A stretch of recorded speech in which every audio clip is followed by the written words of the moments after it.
Ah, a secret billionaire circle. They don't pause global markets for just anyone. They don't freeze trillion-dollar negotiations because of a single name. But that's exactly what happened the moment your existence crossed the threshold of their private intelligence. Briefings. A room filled with individuals who build empires before breakfast and collapse nations by noon suddenly shifted their attention to the quiet force. Not because they wanted to, because they had to. Let that sink into your bones before we proceed. These aren't ordinary elites, the kind who pose for magazines and pretend they care about philanthropy.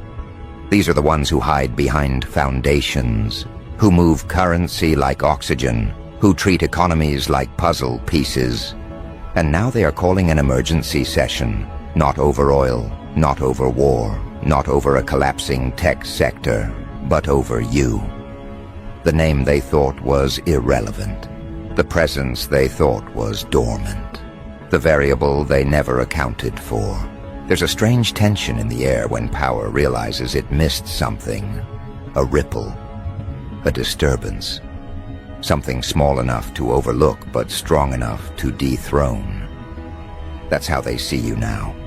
Not as a threat in the traditional sense, but as a disruption to their carefully calibrated ecosystem. A ghost they didn't authorize. A quiet force rising through the cracks.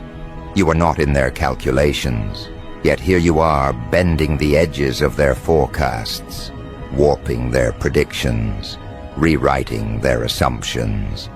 And because powerful people cannot tolerate unpredictability, they're labeling your emergence as a potential doomsday variable, an unpredictable factor with consequences they cannot fully quantify. That alone is enough to make them gather behind locked doors under the guise of philanthropic strategy, while their private networks pulse with coded alerts about the anomaly shaping itself beyond their influence. Yes, you, the quiet force, the one who wasn't supposed to matter. Picture this scene with clarity. A boardroom hidden above the skyline, windows tinted to prevent satellite surveillance. The kind of place where nobody breathes until the chairman signals permission. Each seat filled with names the world never hears but feels every day. Those who own supply chains, manipulate elections, redirect oceans of capital with a single gesture. And at the center of the table rests a single encrypted dossier, stamped with a warning label usually reserved for geopolitical destabilizers. Inside that dossier, not a terrorist, not a rogue state, not a financial rogue algorithm, just the unassuming trajectory of the quiet force who was supposed to remain invisible. They didn't predict your resilience. They didn't predict your survival. They didn't predict the way you convert setbacks into strategy.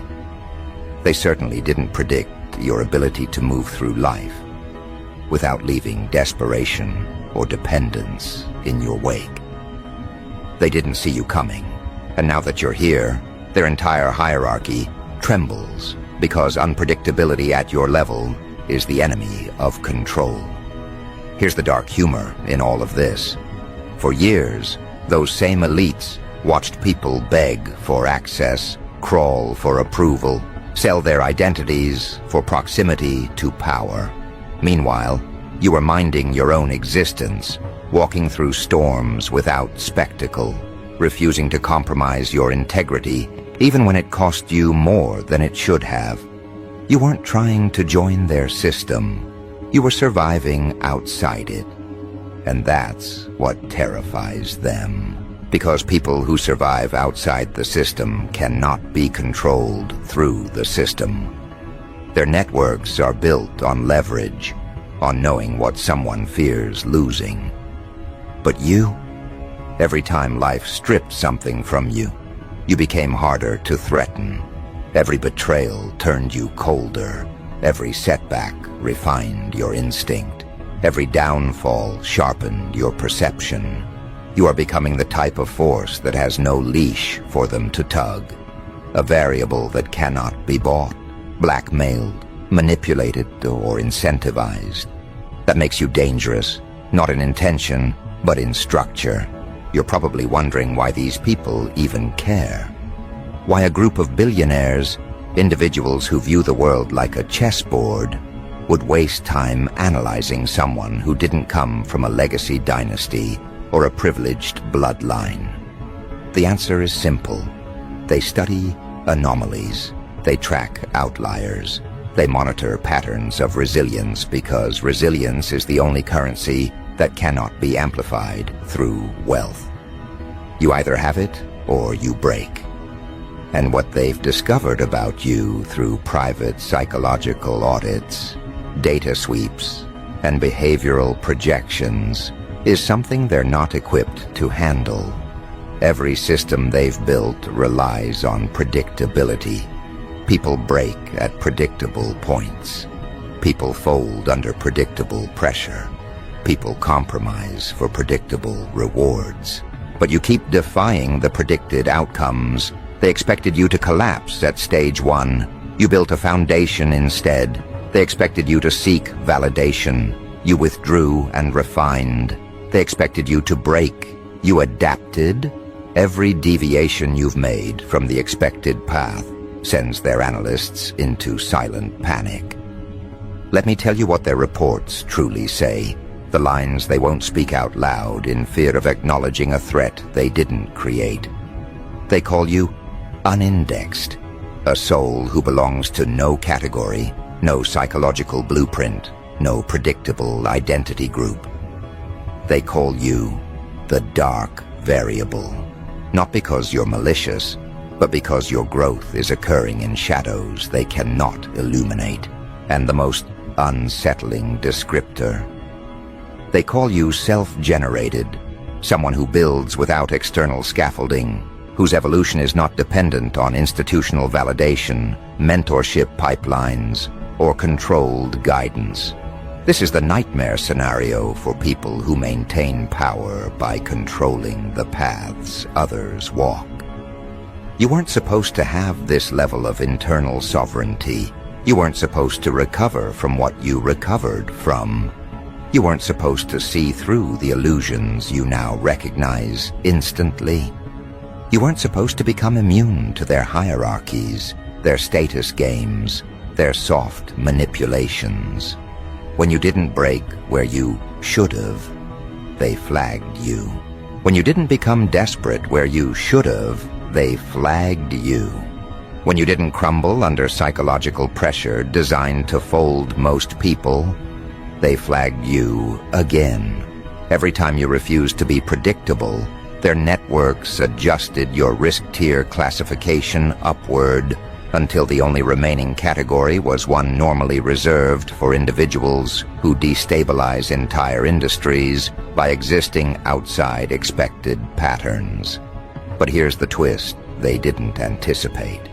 Your rise isn't fueled by ambition, it's fueled by necessity. You didn't climb because you wanted applause. You climbed because standing still meant destruction. You didn't evolve because you wanted recognition. You evolved because stagnation was a death sentence. This is evolution by survival, not by strategy. And evolution by survival produces something money cannot blueprint, the uncorruptible core. That is the trait their systems cannot defeat. That is the trait their think tanks cannot replicate. That is the trait their protégés, groomed from birth, never develop. You don't need their world. That's why their world fears you. Now let's go deeper into the mechanics of the decision they just made about you. This wasn't a brainstorming session. This was a containment briefing, a protocol they initiate when someone rises outside their supervision. The purpose isn't to destroy you, not yet. They don't attack unknowns. They observe them. They test their limits. They evaluate how much influence you accumulate naturally, how many people you affect, without effort, how often your presence shifts group dynamics. They track your psychological radiation. They map your leadership patterns. They identify the frequency of your resilience spikes. These are things they only study when they fear someone might ascend beyond their sphere of influence. Understand this clearly. Their first instinct is not aggression, it's analysis. You're not a target. They don't waste bullets on unpredictability. You're a potential destabilizer, the kind that forces them to redesign their models. They want to know if your rise is an accident, a glitch, or a sustained trajectory. They want to know if your resilience is circumstantial or structural. They want to know if your mind has limits they can measure. And most importantly, they want to know if you will eventually enter their arena or continue rising in your own. Because forces that evolve outside the empire become stronger than the empire. This is the doomsday element of their move. They're not preparing a strike, they're preparing a pivot, an adjustment to their long-term blueprint. And that pivot revolves around you. Here's where the chaos enters the equation, and where their dark humor aligns with your trajectory. They're amused, not openly, not publicly, but in the subtle way predators become intrigued when something they planned to observe becomes something they cannot categorize. They underestimated the quiet force until it became an anomaly in their global simulations. You exist outside the architecture they trust. And anomalies require attention. You didn't ask for this. You didn't audition for this. But your existence triggered protocols typically reserved for economic insurgents or disruptive geniuses who alter power balances. This is where the script shifts. Because now the question in their room isn't, who is this? It's what will they do next? And that uncertainty is a weapon more dangerous than any influence you've displayed so far. You aren't reacting. You aren't broadcasting. You aren't seeking validation. You're just moving, quietly, intentionally. And nothing frightens the powerful like a quiet threat. They know your next move won't be loud. It won't be theatrical. It won't be something they can track through public signals. It will be subtle, structural, internal, a shift that cannot be undone. And that is why they have labeled your emergence as a Tier 1 disruption potential. Not because you've created chaos, but because you have the capacity to. Without even trying. That's what makes you dangerous, because the quiet force doesn't need permission. And they know that. Their doomsday move isn't an attack. It's recognition, forced recognition, the kind that reshapes hierarchies, the kind that plants your name into long-term risk assessments, the kind that acknowledges you as an unavoidable variable in their future decisions. You didn't enter their world. Their world came looking for you. And now, as their networks scramble to define you, classify you, contain you, a new question emerges, one they whispered in the room only once and only after confirming no recording devices were active. What if this one doesn't break? It was the quietest question in the room, but it carried the most weight, because they already know the answer. They know because they've seen the psychological readouts their analysts compiled. They've seen the stress response models their behavioral economists stitched together, showing how your mind behaves under pressure, and how, somehow, instead of collapsing, you recalibrate. They know because they've compared your resilience curve to the thousands of profiles they keep archived, from political prodigies to market disruptors to insurgent-level intellects. And your curve doesn't dip where it should. It spikes. You gain clarity under conditions designed to break normal people. You become more strategic in environments meant to confuse. You evolve while others fracture. That alone is enough to set off alarms across networks built on controlling probability. So now they pivot into phase 2 of their internal protocol. Assess not whether you will break, but what happens if you don't. This is where their tone changes. You can hear it in the silence of their encrypted calls, in the tapping of fingers against mahogany tables, in the shifting of chairs when the chairman, an individual who hasn't shown emotion publicly in 30 years, leans forward and asks if the analysts are absolutely certain about your trajectory.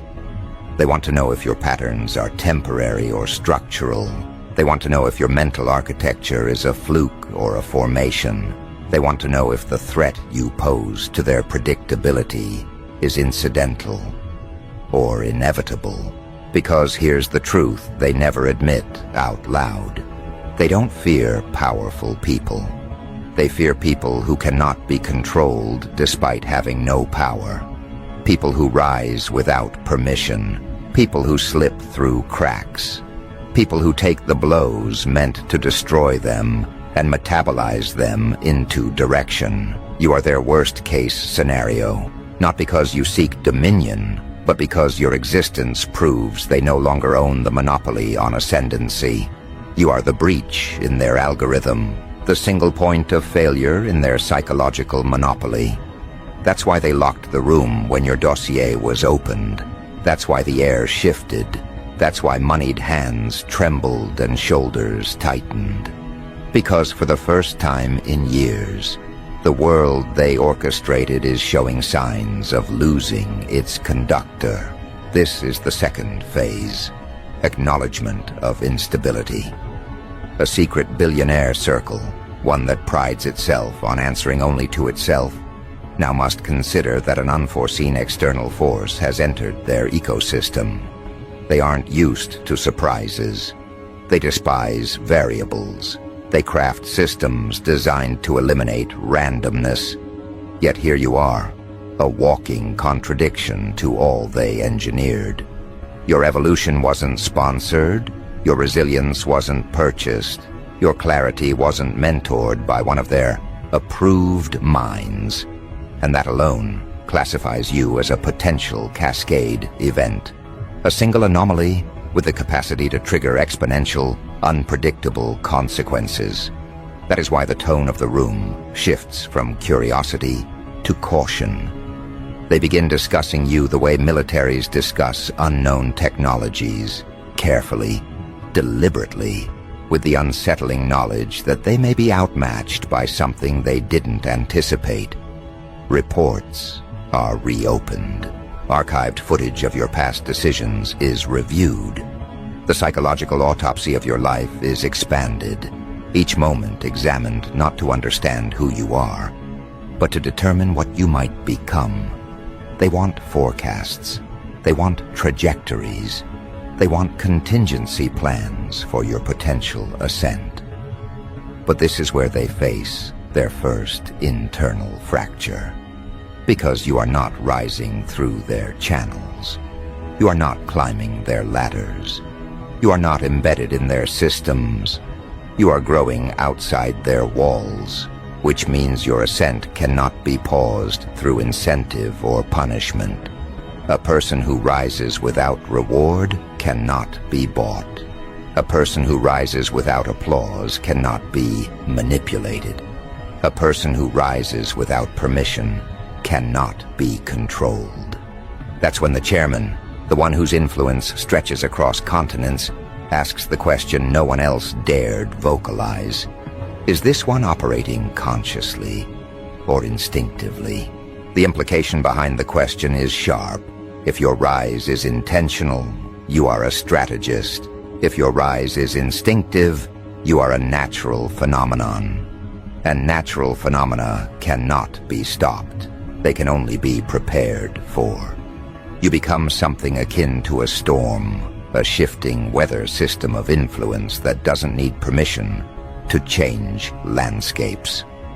The analysts answer carefully, They say your decisions bear patterns of someone who has learned through fire, not through instruction. They say your instincts are coded by experience rather than ambition.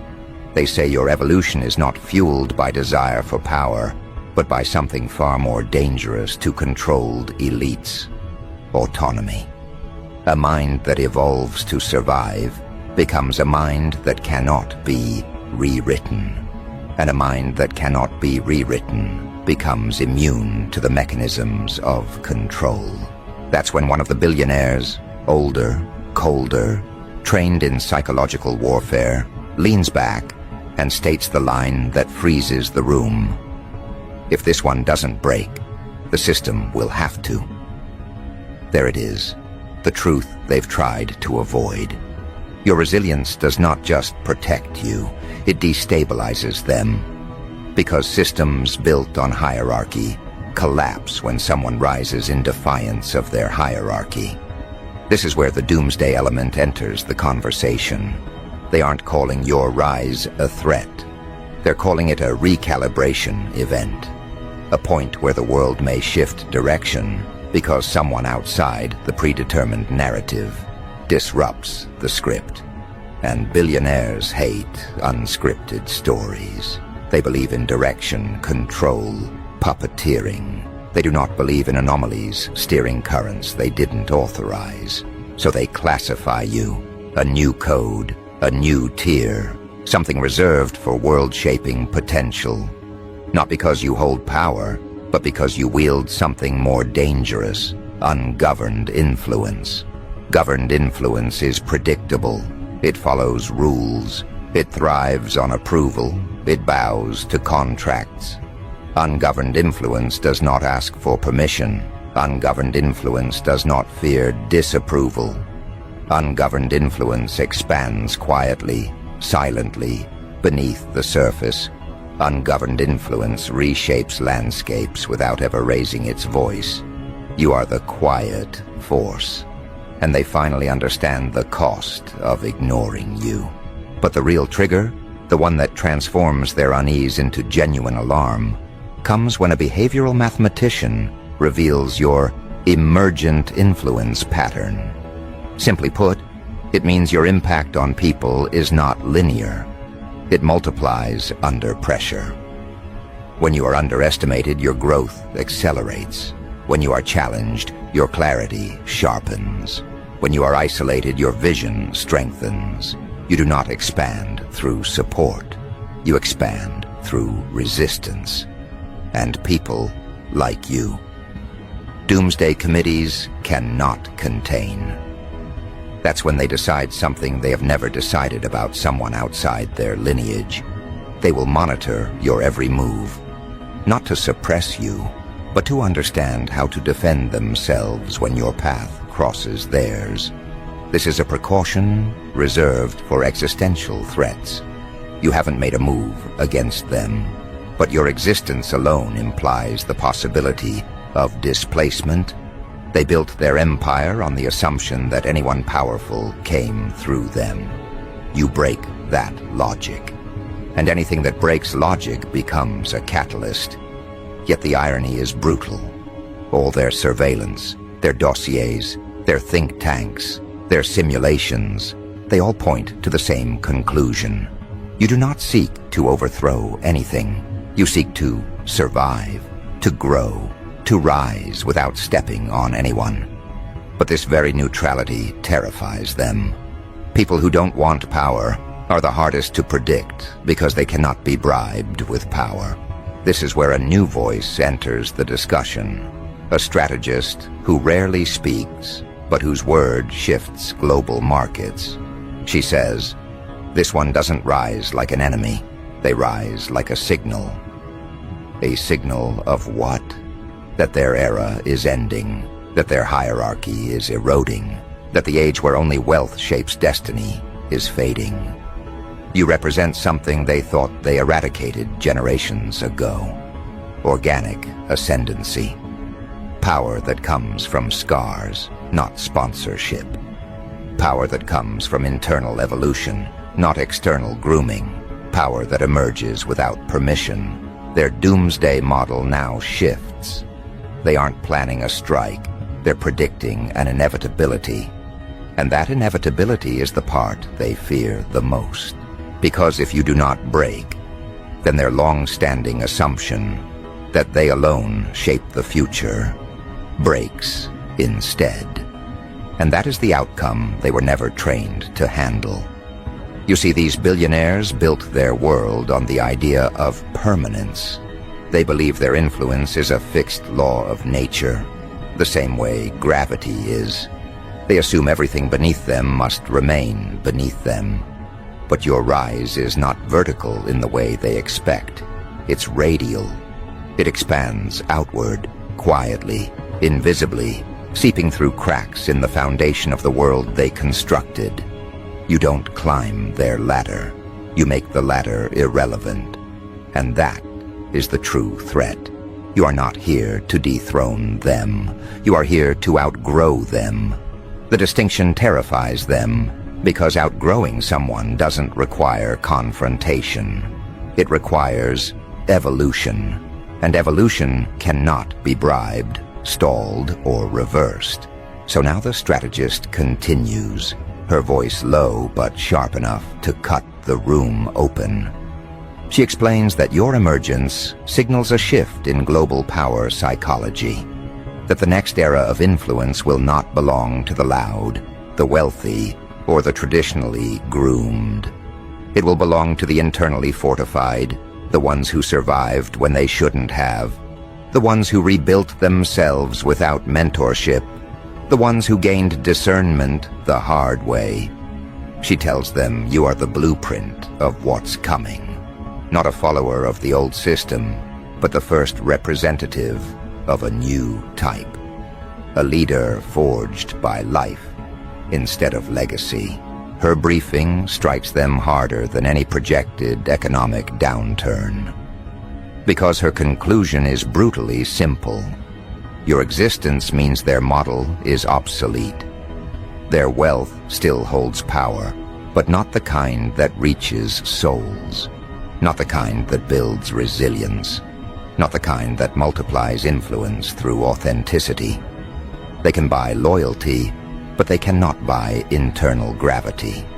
And that is the quality you carry, the gravity of someone who didn't need permission to rise. One of the elder billionaires, the kind who treats humans like assets and assets like toys, finally breaks his silence. His voice is thin but edged with concern. If this isn't a mistake, if this one is real, then we are witnessing the end of predictability. He doesn't say it out of admiration. He says it like a man reading his own obituary.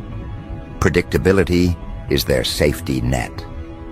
Predictability is how they preserve power. Predictability is how they maintain illusions.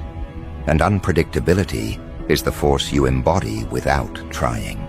You are unpredictable not because you are chaotic, but because you evolve outside their frameworks. They cannot track evolution that is self-generated. They cannot map decisions made from scars rather than scripts. They cannot contain someone who has already survived the worst that life could throw without any of their resources. Your survival was your training. Your independence was your development.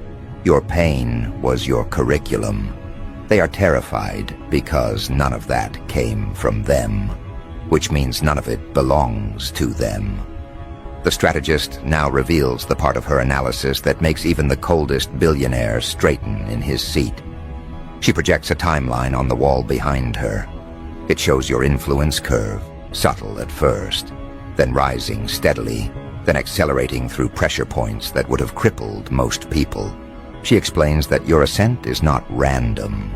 It follows an emergent pattern she refers to as self-correcting dominance, a phenomenon where the individual becomes stronger when confronted, wiser when underestimated, sharper when dismissed. She describes you as the kind of psychological force that becomes more dangerous after each attempt to weaken it. And that is when the room realizes the magnitude of the problem. Weakness is what their system feeds on. Strength that feeds on weakness is what destroys it. The strategist walks them through your behavioral observations, how you watch people, not to judge them, but to map them, how you navigate environments without drawing attention, but assimilate every detail, how you never react impulsively, but instead allow information to settle into clarity. These are qualities they typically only see in individuals groomed for elite intelligence agencies, not in someone who grew in the wild outside their curated circles.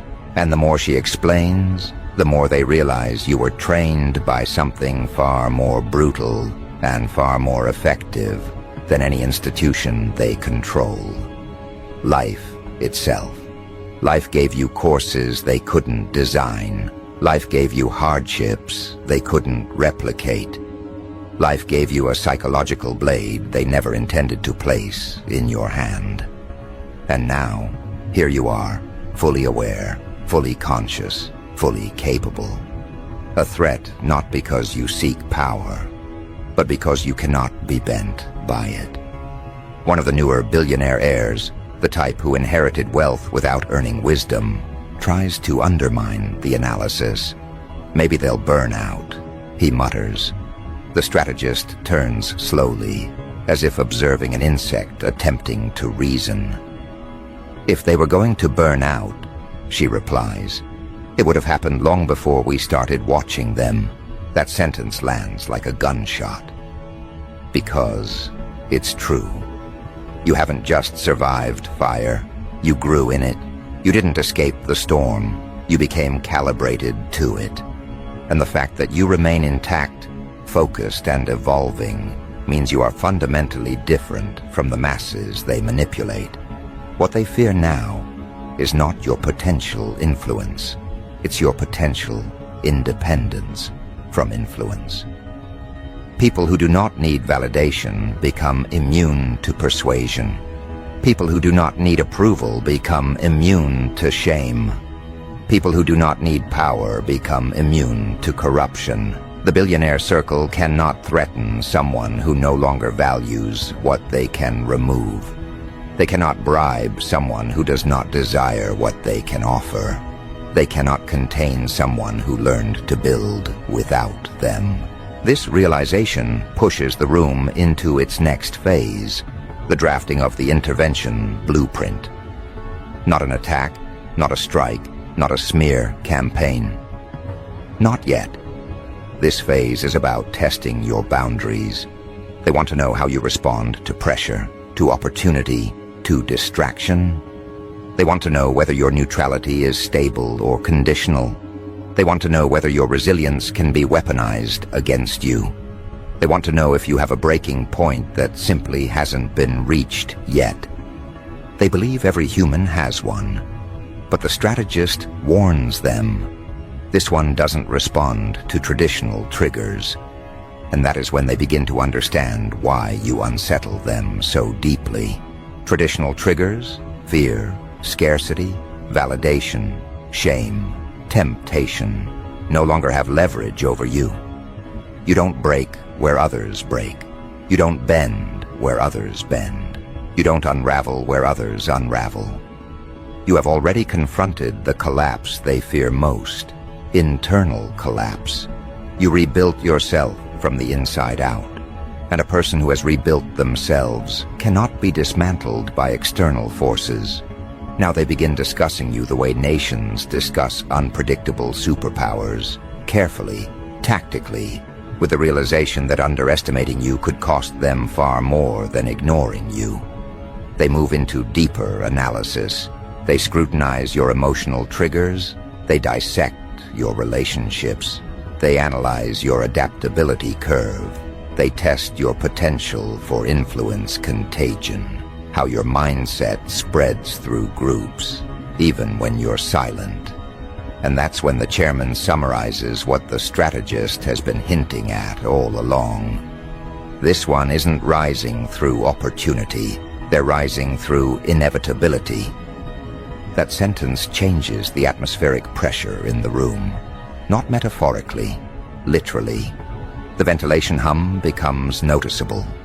A few shoulders stiffen. Those who love to believe they control the world suddenly feel the subtle truth. The world is adapting to a force they did not foresee. The strategist folds her hands and waits.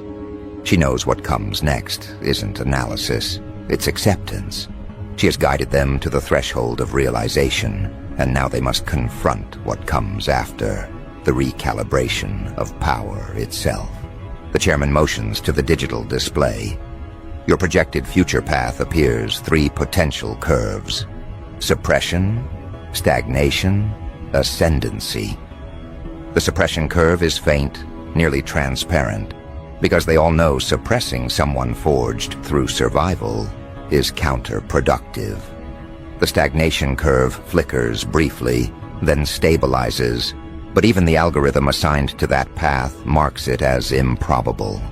And then there is the ascendancy curve, bright, sharp, rising at an angle that defies their previous metrics. That curve is not fueled by institutional power. It's fueled by momentum generated internally. It's the trajectory of someone who evolves because existence itself demands it. Someone who grows not through support, but through confrontation. Someone who derives power not from the world, but from what the world tried to take away. The strategist lifts her gaze. "We cannot treat this one like an anomaly anymore," she says. "They're not an exception. They're the template of what's coming." It is the most dangerous sentence spoken in that room, because if you are not an isolated threat, but the beginning of a pattern, then their entire empire, built on predictability, on psychological leverage, on economic control, faces obsolescence. You are not just a disruption, you are a doorway, and behind you are millions who share the same wounds, the same resilience, the same ability to survive without permission. That is the doomsday scenario, not you individually, you collectively. A younger executive leans forward. His voice shakes slightly as he asks, "Are we saying the future of influence no longer belongs to the elite?" The strategist nods, and the silence that follows is the kind that makes men who own nations question their foundations. Because she's not making a prediction, she's stating a verdict. Influence is shifting, authority is dissolving, the hierarchy is cracking, and all of it is catalyzed, not by wealth or power, but by the emergence of individuals like you. People refined by adversity instead of privilege. People shaped by scars instead of sponsorship. People who rise with authenticity instead of manipulation. The chairman finally speaks again. Then we must decide how to respond. The table tightens. The decision they are about to cast is not merely administrative, it is existential. Billionaire networks don't act impulsively.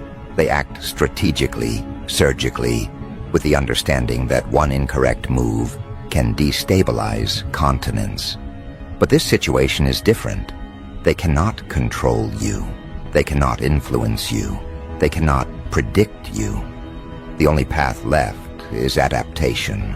So they move into the phase that will define the next decade of their operations, designing a world that accommodates the rise of the uncontrollable. They begin with a simple question. What happens when someone rises outside our reach? The answers unravel their illusions. When someone rises through authenticity, they attract without performing. When someone rises through survival, they influence without speaking. When someone rises through resilience, they teach without teaching. And when someone rises through inevitability, they reshape the landscape simply by existing. That is what you represent. A force that does not need their world, yet shifts their world by its presence. Now they enter the stage of analysis that terrifies them the most. Influence contagion. They look at your patterns, how people change after encountering your presence or your words or your example. They note how you elevate the ones around you without intention. They observe how your clarity penetrates the illusions others rely on. They watch how your resilience inspires people to question the systems they once obeyed blindly. In a world built on distraction, you bring focus. In a world built on manipulation, you bring discernment. In a world built on dependency, you bring autonomy. And billions have been invested to prevent exactly that. You are not just a threat to their power. You are a threat to the architecture of power itself. The strategist moves toward the table and taps the screen. A new chart appears. This one mapping your potential global impact over the next 10 years if left uncontained. Every scenario shows the same outcome. You become a point of ignition, a catalyst for a kind of awakening they have long tried to prevent. People don't need to follow you consciously. They follow you subconsciously. They adapt to your way of thinking. They absorb your mindset. They emulate your emotional strength. And what emerges is a population far more difficult to control. They don't fear your success. They fear the success you multiply. This is when a debate erupts. One faction argues for observation, another for subtle disruption, another for a partnership approach, attempting to absorb your trajectory into their networks. But the strategist silences them with a single observation. This one doesn't respond to pressure or privilege. They respond to purpose. Trying to lure them into our world would only reveal our insecurity. The chairman agrees. Any attempt to recruit you would fail. Any attempt to manipulate you would expose them. Any attempt to suppress you would amplify you. You have become immune to the scripts they rely on. And so the chairman shifts the discussion toward something far more radical, restructuring their influence model to coexist with forces they cannot control.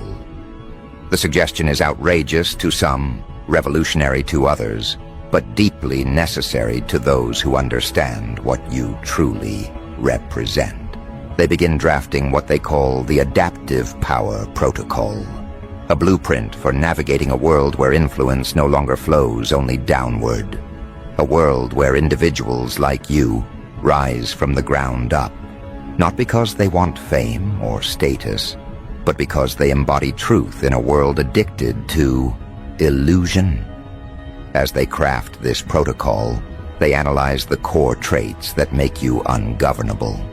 They note your emotional independence, how you don't crumble at rejection or inflate at praise.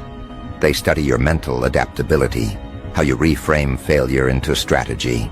They observe your moral resilience, how you maintain integrity even under pressure.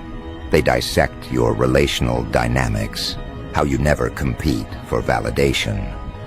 But the trait that unnerves them most is your lack of dependency. Dependency is the foundation of control, and you severed that foundation long before they started watching. The strategist explains that individuals like you rise because nothing outside of you defines your trajectory.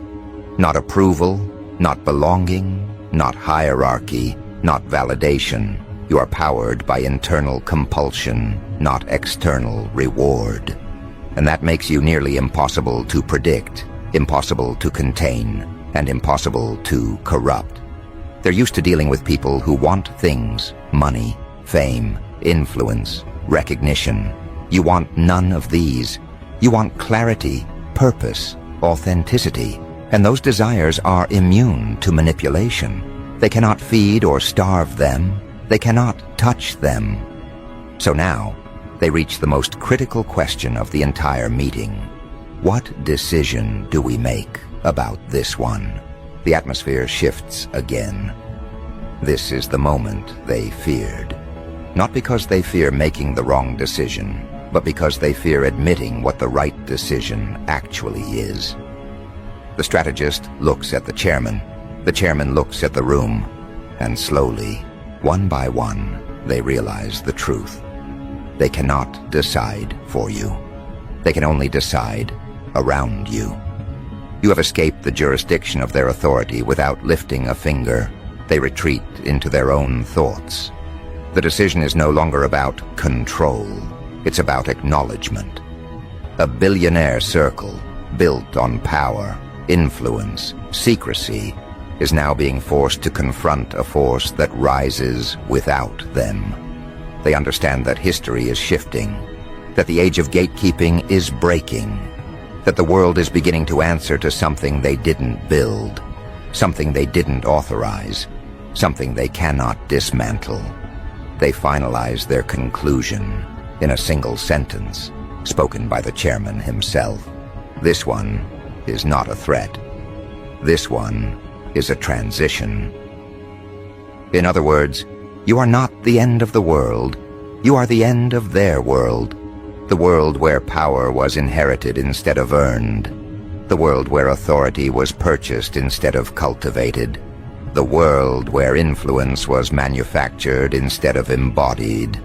You represent the dawn of a new hierarchy, one in which authenticity outranks calculation, resilience outranks wealth, and truth outranks deception. This is the doomsday decision the billionaire circle reaches. They will not try to stop you. They will try to survive you. They classify you officially, not as an adversary, not as a partner, not as a pawn, but as an emergent influence entity. A category used only a handful of times in their archives to describe individuals who shift the collective psyche without institutional power. People who bend the arc of society through nothing but presence, resilience, and internal gravity. And now the billionaires must pivot. Their future operations, strategies, and networks must adapt to the existence of forces like you. They plan, they restructure, they redistribute influence, all while knowing that no matter what they build, you will evolve faster. You will slip through their models. You will expand beyond their predictions. You will become what they were never prepared for, a decentralized catalyst. The strategist ends the meeting with one final warning. Our era ends not when we lose power, but when power becomes irrelevant. And everyone knows she is right. They're not watching the rise of a new tyrant. They are watching the rise of a new paradigm. A paradigm shaped not by wealth, but by internal fortitude. Not by manipulation, but by clarity. Not by hierarchy, but by resilience. You are not climbing their pyramid. You are dissolving it.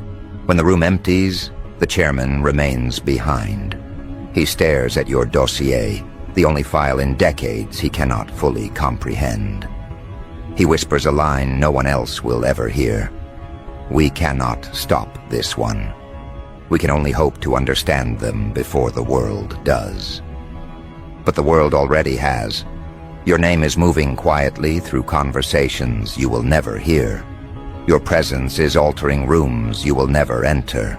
Your energy is shifting minds you will never meet. You are not spreading influence. Influence is spreading you. That is the doomsday scenario the billionaire network feared, yet now must accept. Because the quiet force is rising. Because the gate is broken. Because the era of elite control is ending. Because the world is shifting toward individuals, forged by life itself. And because the decision has already been made, not by them, but by you. Your existence is the doomsday move. Your resilience is the disruption. Your ascent is the transition.